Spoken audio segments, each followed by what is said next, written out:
Microsoft எக்ஸலில் ரவுண்டுங்கிற ஒரு ஃபங்க்ஷனை பற்றி பார்ப்போம்.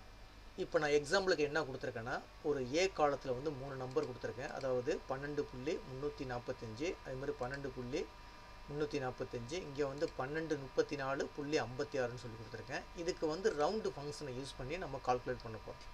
இப்போ ஈக்குவல் டு கொடுத்துங்க. ஈக்குவல் டு ஏன் ஈக்குவல் டு கொடுக்குறேன்னா, ஃபார்முலா என்ட்ரு பண்ணுற மாதிரி தான் ஈக்குவல் டு கொடுத்துங்க. ஈக்குவல் டு கொடுத்துங்க, ரவுண்டுன்னு சொல்லி கொடுத்துங்க. ரவுண்டுங்கிறது வந்து ஒரு ஃபார்முலா கொடுத்துங்க. ஈக்குவல் டு ரவுண்டுன்னு சொல்லி கொடுத்துட்டு ஓப்பன் ப்ராக்கெட்குள்ளே ஃபஸ்ட்டு என்ன கேட்குது பாருங்க, நம்பர். எந்த நம்பர்? இந்த நம்பர் தான் மாற்ற போகிறோம். ஜஸ்ட்டு கிளிக் பண்ணிங்க. கிளிக் பண்ணிட்டு அடுத்தது ஒரு கமாவை கொடுத்துட்டு நம்பர் டிஜிட்டுங்குது. நம்பர் டிஜிட்டுங்கன்னா புள்ளிக்கு அந்தான எத்தனை நம்பர் வேணும்.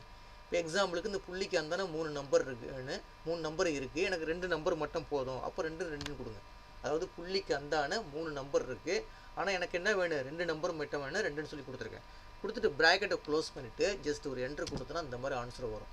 இப்போ என்ன வருது? 12.35 வருது. ஆனால் என்ன இருக்குது? 12.34 இருக்குது. ஏன் இந்த இடத்துல ஒரு 5 வருதுன்னா, அதாவது இந்த லாஸ்ட்டு 2 நம்பரை விட்டுருங்க.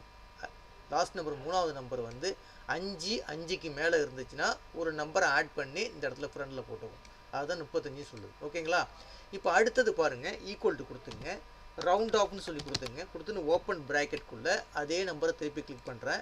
கிளிக் பண்ணிட்டு ஒரு கமா ஒன்று கொடுத்துட்டு நம்பர் டிஜிட்டை வந்து 0 கொடுத்துட்றேன். எனக்கு எதுவுமே தேவையில்லை. அது புள்ளிக்கு அந்தானே இந்த நம்பர் தேவையில்லை.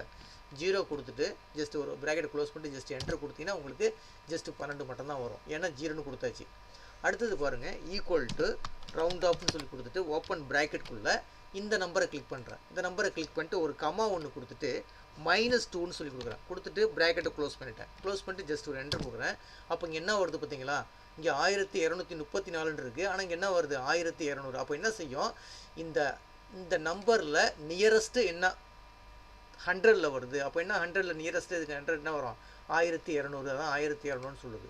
இப்போ இந்த இடத்துல எனக்கு 34க்கு பதில் நான் 64 சொல்லி போடுறேன்.